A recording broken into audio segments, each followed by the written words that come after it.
when people do meditation, they oftentimes sit down and they might start noticing they're getting distracted or feeling agitated, and they're like, I'm doing meditation wrong. And what our science is really showing that actually those are the moments where you're doing it right.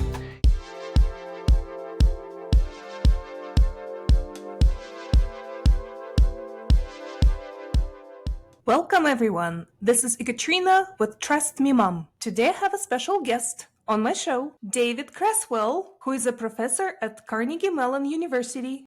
David, can you tell us more about what you do? Yeah, sure. So I'm David Creswell. My formal title is I'm the William Dietrich II Professor of Psychology and Neuroscience at Carnegie Mellon. It's really my pleasure to have you here to the lab at Carnegie Mellon. This is our Health and Human Performance Lab. We've been running since about 2008. And, broadly, we study what makes people resilient under stress. And so a lot of the work we do focuses on stress management strategies and interventions. And more generally, I like to really read, explore, and disseminate work on the science of wellness. And it sounds like you probably got an audience of people that might be interested in some of these topics. That's right. So let's dive into wellness and how parents can thrive in their challenging environment. Yeah. Well, I'm a a parent of an 8-year-old and a 5-year-old here, so I definitely resonate with some of these things. Although to fully recognize, I think there can be really difficult challenges above and beyond what I've experienced, and I'm sure some parents are dealing with that. And frankly, there's a scientific literature on caregiving and the stressors that come with caregiving and just the range of experiences people can have as caregivers. And of course, you can imagine, not having money or resources or time, being big issues in terms of really ramping up caregiving stress and not having the support, social supports or community support to do those things. All these things make it more challenging. And if I had to sort of set up a sort of a broad way to talk about the science of wellness, back in 2013, there was this really great paper that came out called The Hallmarks of Aging. And they came up with about 9 factors that seem to be really critically important for driving that aging process, things like epigenetic clocks and biological markers of aging and inflammation, among others. And it really got me thinking recently about, what would I consider to be the hallmarks of wellness, right? So all of us are sort of trying to figure out ways to make a life amidst, caring for little ones or dealing with, work or financial pressures. And so I have my own hallmarks of wellness. How's that sound? Sounds fantastic. And if I had to put a number one, if I had to choose among the one to tell you first, I think it would be relationships. So there's this wonderful literature really showing that, having social support and social connections and a well-integrated sort of community can be really critical for people's wellness. And, when we talk about caregivers of kids, who need extra support, you're starting to push on these levers a little bit because, you've got certainly those really rich, relationships with your kids, of course, but then there's also all the challenges that come with them.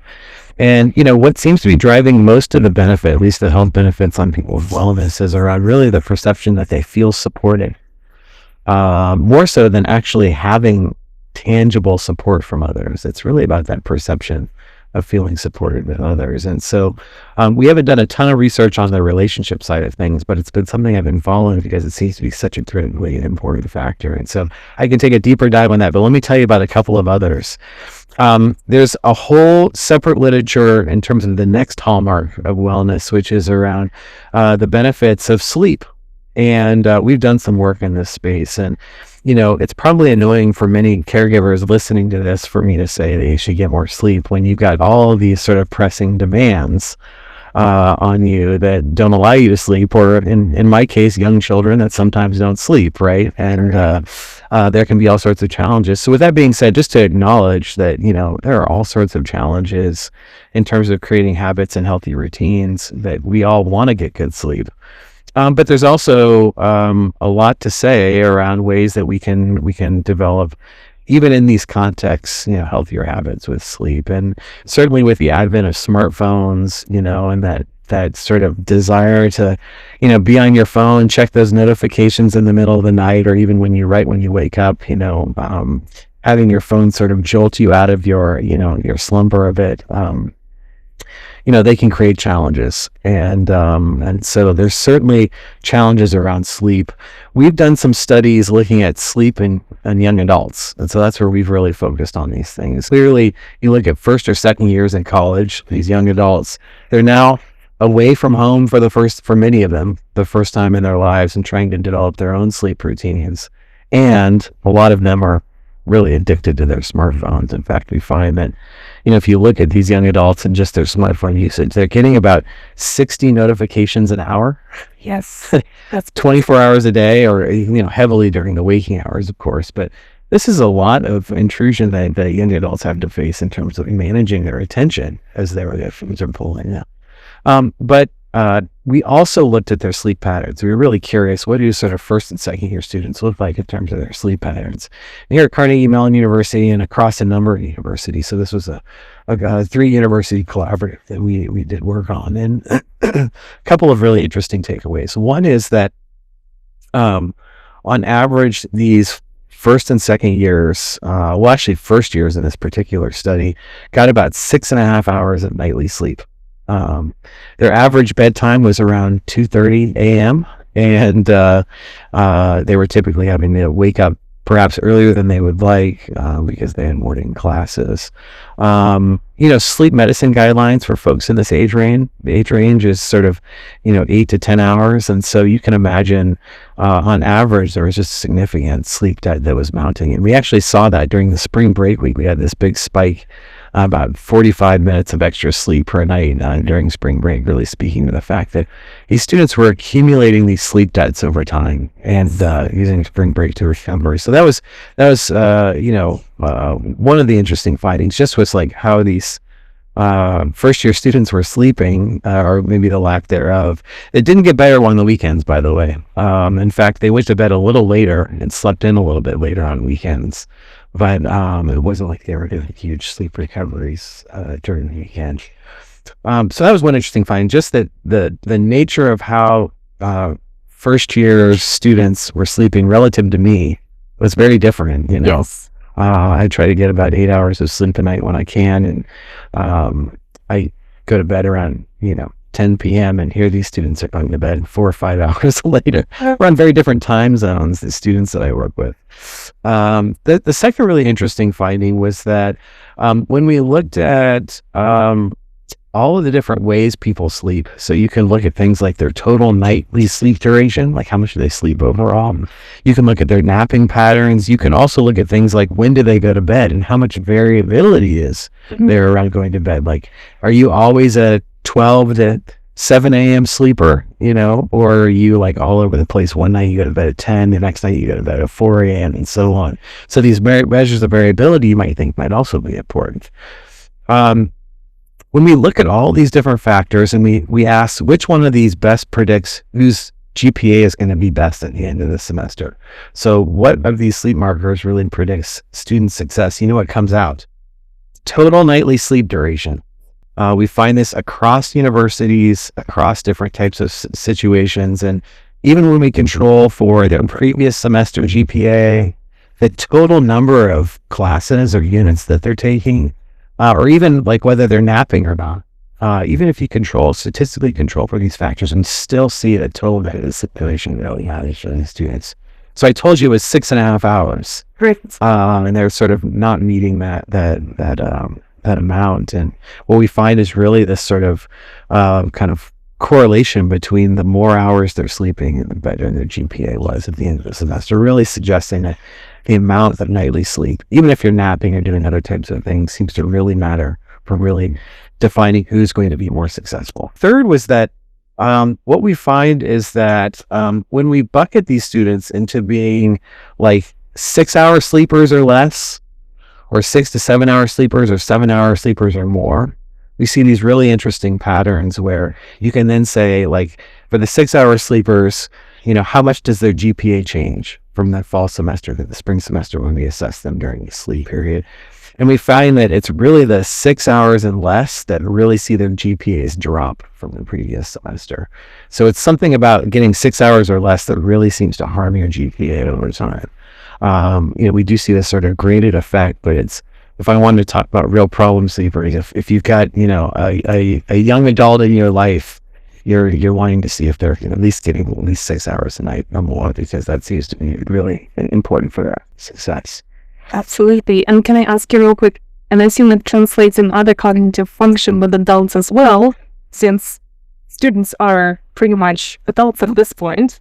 Yeah, the studies, I wish we had studies that sort of adopted the same approach as we had. So we had Fitbits on people that were measuring their sleep, and there is some initial literature to suggest that these findings would likely generalize to other markers of either cognitive function or other markers of, sort of success in being out in the world.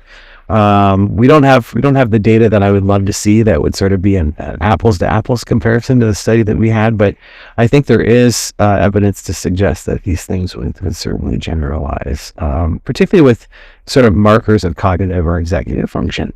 I see.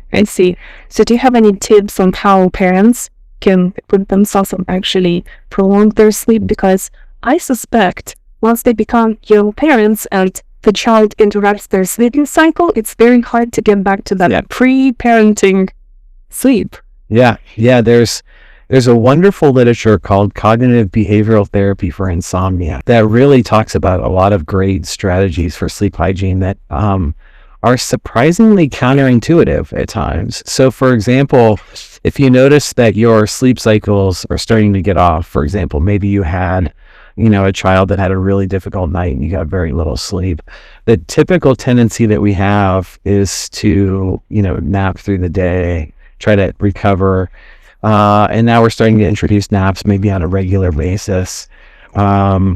What the cognitive behavioral therapy for insomnia literature really suggests is you shouldn't do that. You should set a firm wake-up time every day, even if you had a terrible night of sleep, because that's going to allow this sort of, that sleep drive to sort of kick up through the day so that you can go to bed and, really get your sleep cycle back on track again. Nice. And so, a lot of that literature really suggests trying to avoid doing those types of naps. There's a lot of other sleep hygiene strategies that the cognitive behavioral therapy for insomnia literature really suggests, which is like, not keeping a smartphone in the room. Your bedroom is designed just for sleep and sex, and those are the things at a bedroom. And so you shouldn't be sort of sitting around doing your computer in bed or, being on a smartphone in bed, because you're now sort of conditioning your brain to associate bed with other things than just sleep or sex. And so most U.S. adults that I know, violate these strategies. And that's to say, like, hey, you still may be a good sleeper, with some of these other cues in there, but to the degree that you're starting to struggle in terms of your sleep or noticing that you're falling into some of these traps, these are simple strategies for, eliminating the other things that happen in the bedroom and keeping that to be a place for sleep and sex. And this also extends to the fact that if you notice you're waking up and having some insomnia, the real guidelines for CBTI is really to get up, go walk around, and when you start to feel sleepy, then go back to bed and go back to sleep, as opposed to just laying there sort of stewing and getting anxious about your problems. And again, you're sort of conditioning your brain. The bed is for sleep, and it's not for ruminating on all the problems in your life.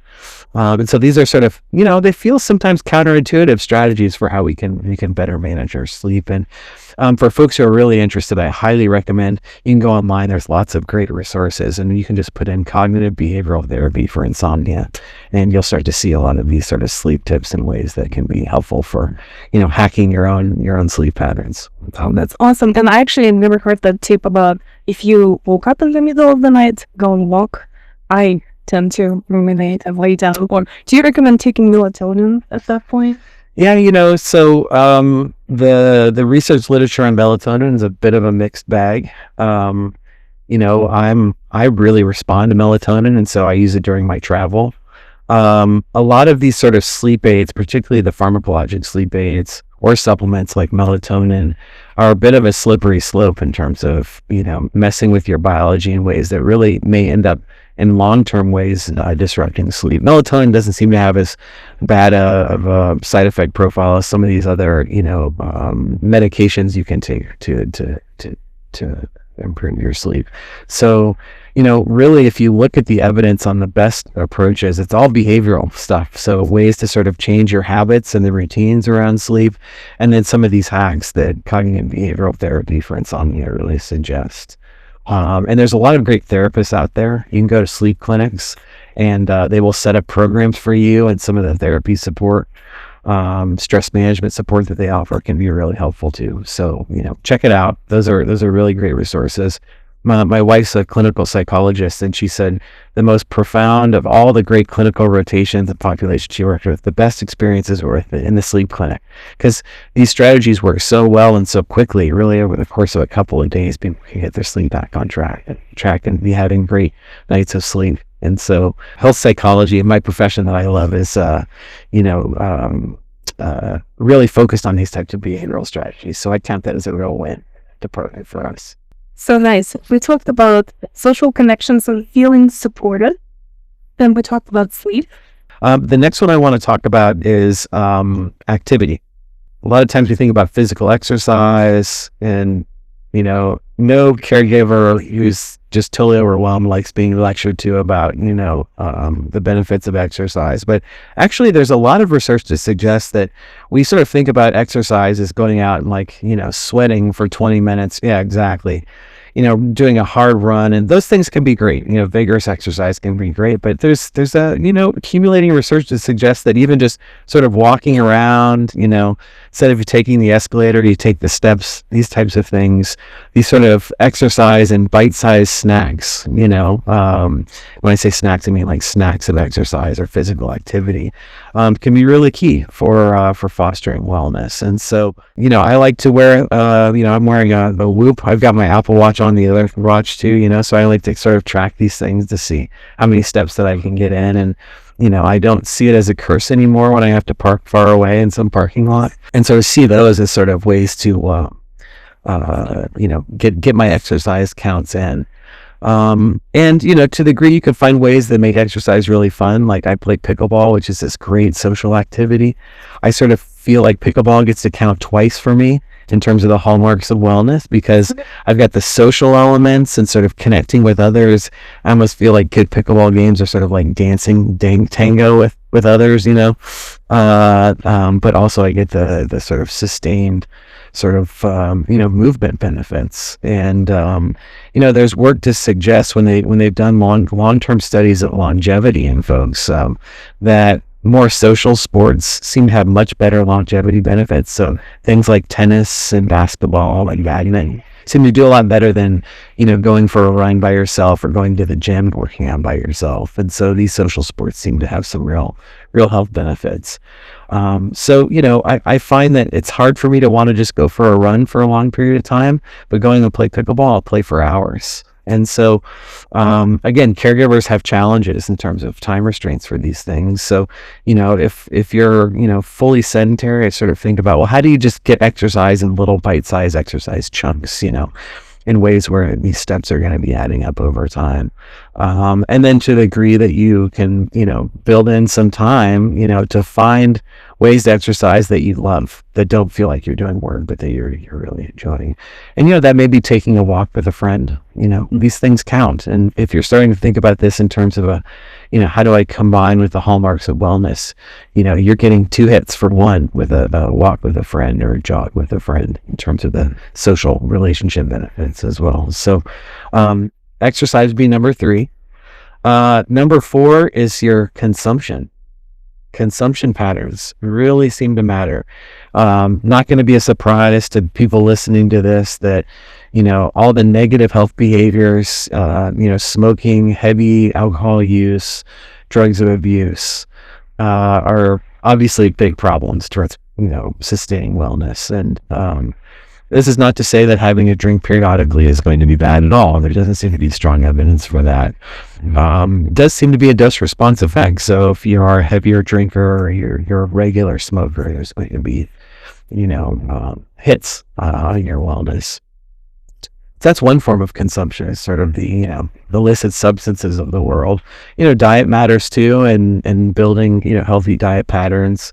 We're living in an obesogenic culture where food marketers have done a great job to get us to eat more of their foods, and typically those come in the forms of saltier, more palatable, sugary types of foods. And so when I talk about consumption, we also have to think about like what is the nutrition that we're consuming, and working with dietitians and looking at being really choiceful in how we're engaging in the foods that we consume, knowing that we're dealing with a broader culture of food marketing and easy, salty, sugary, processed foods that we have to be conscious about, because we have our strong biology pushing us towards these foods. They taste better. We want them more. We have these food cravings for sugar and so on, that can be really challenging. So we have to be thinking about being really thoughtful in those spaces. And again, if you're a caregiver, those are added challenges, because like you're just trying to make it through the day, and is it McDonald's today just the easier choice? Sometimes that can be, but hey, McDonald's has salads too. There are ways we can build out nutrition in a variety of ways, and being thoughtful about that. So that's another form of consumption. Yeah. Can I ask you about consumption? So as adults, we have a bit more willpower than kids on average, but still it's very easy when you're so exhausted at the end of the day and you're really craving, let's say, junk food. How can we still avoid those dysfunctional behaviors with food and consumption and get that boost of happiness hormones and relax? And I love that you brought that up. Consumption is also in the form of amount. So if you love having some wine before bed, great. But instead of a full glass of wine, have a half a glass or a third of a glass, and sip it slowly and savor it fully. You can still get the same sort of, enjoyment and utility out of a smaller glass of wine in ways that also makes you feel like you're in control, and sort of knowing that, hey, the full glass of wine also is going to impair my sleep, and that's going to then kick off this, or sort of strike against this other hallmark of wellness for me. So I'm going to have just a little bit of wine. I'm going to enjoy that. Maybe I'll enjoy it with someone else, get that sort of social benefit as well.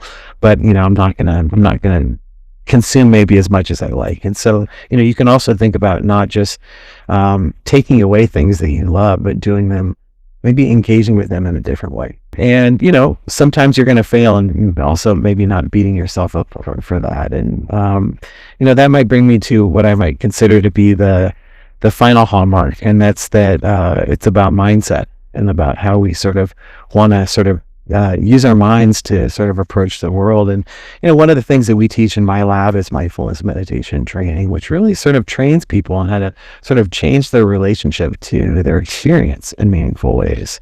I say mindset broadly, I mean like being able to feel like you have purpose in life, this capacity to sort of manage stressors when they come, know that, you can be more in control and more effective in those situations. And it's something we can develop over time. And people that really spend some time trying to develop these more, I think, effective mindsets, just it allows everything else to work really well. Helps them manage their stressors more effectively, and also helps them start to say, like, I want to build more relationships, because I know those are going to help, or I want to change my consumption patterns.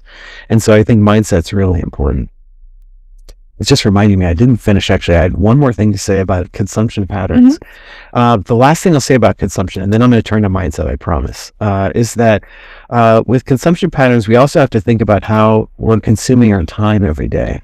And I think a lot of people spend a lot of time on their smartphones, get lost in, Facebook, Instagram, TikTok, and that these types of patterns of like our digital media consumption, TV consumption, can also really impact our wellness. And so when I think about consumption, I really use that in the broadest sense, how we're consuming illicit substances, how we're consuming, good nutritious foods and the right amounts, and also how we're sort of consuming our daily lives in terms of like the, digital media that's out there. And I think there's a lot with smartphone addiction and sort of the struggles that people have. And so to the degree we're looking at those things and just being a little more choiceful on, okay, I'm noticing these patterns of when I do a lot of Facebook, I start to get jealous of everybody else and have all this FOMO, and it really impacts my wellness, my well-being.